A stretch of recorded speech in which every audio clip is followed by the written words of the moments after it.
asiin harkisa, inni sun achiin harkisa, inni kun asiin harkisa. Jechi xiqqoon tokko otuma bal'attu addunyaa kana guutti ta'uu qabaa silaa kun. Ta'uu mallee nuti asitti argamuuyyuu mallee silaa.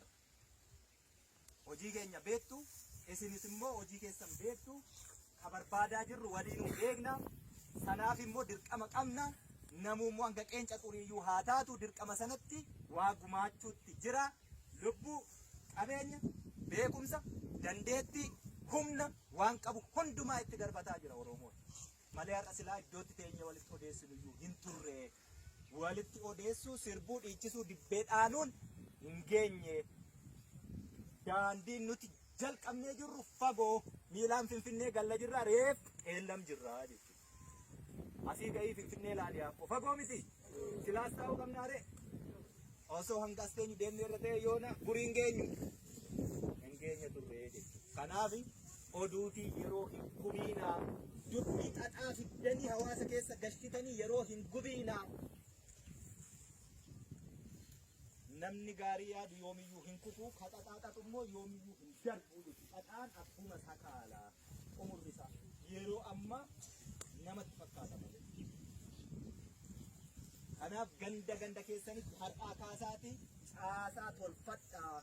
Namni nuti itoo isin bira jirru asuma walitti dhiyoo jirru isin kanan goone fagoorraa har'a rakkoo of keessaa qulqulleessee caasaa tolfatee wal bulchaadha jira. Ittiin qaanoftanii asuma waraanni naannoo keessan osoo jiru itti dhiyootoo jirtanii oddoo bulbulaasaaf tolchaasaa osoo jirtanii innaa isin keessatti argamnee akkas godhaa innee isin gorsinu qaanii jechuudha. Warri hafuura qofaatiin fagoorra jiruyyuu tolfatee isin bira darbe. Namni maaliif wal ajjeesa? Namni maaliif ulee walitti qaba? Maaliif dhiiga wal dhangalaasa obbolaan? Inni diina dhiiga ilmaan keenyaa dhangalaasa hin ga'u. Boolli dhiigaa sun yoom guutee qadaadama abboo? Qadaadamuu hin qabu. Qabaa jechuudha. Dhaabbachuu qaba. Nagaa barbaachaaf jenneetu nagaa dhabne jennaan kan qawwee buufne, kan qawwee kaafne.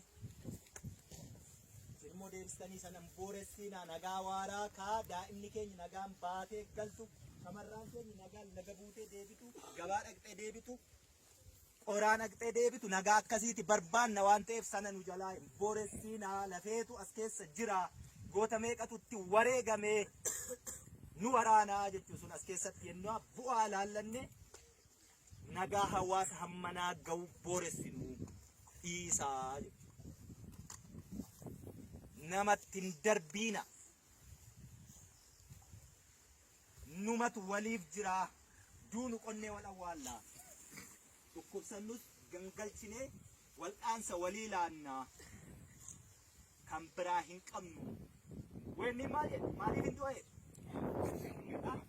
Beektan ijoollee qofaa jechuudha. Jaarsi keessa jiru eegee kiyyaa fi namni wanni ajjeesu faachooma sana qofaarraa murataa garuu bineensa bareedaa sana balleessaa jechuudha.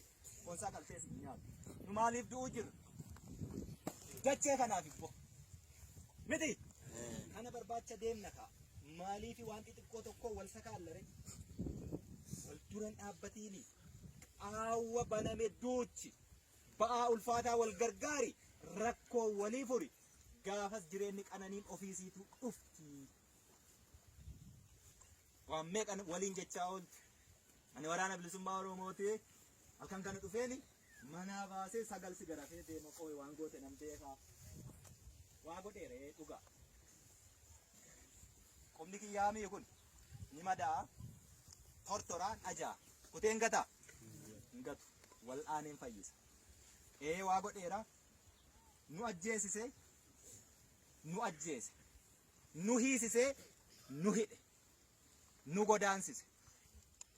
Lafuma keessa dhalannee guddanne keessatti akka hattuutti gugguufnee buna keessa, caatii keessa, geeshoo keessa, muuzii keessa akka baqannu nu taasise. Dhugaa nama dhukkuba. Ammoo yoo wal ajjeesna jennee haaloo ba'utti deebine isin hundi keessaniyyuu waggaa 27 kana keessatti tuttuqaa diinaa inuma qabdu wal findhaa jechuudha.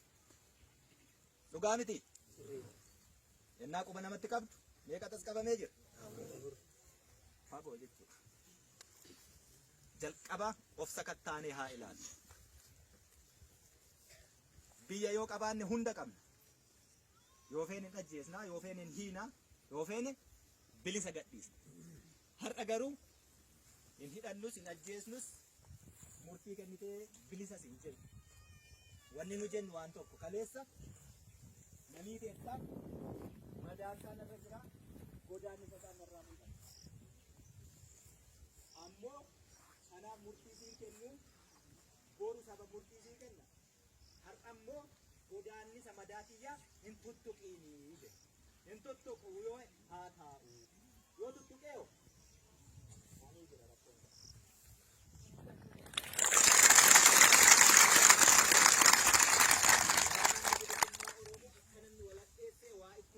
Yoo tarkaanfii fudhata ta'e namni gara dhihaa jiru kun tokko iyyuu nu nama ajjeetuuf suutiin qabna jechuudha.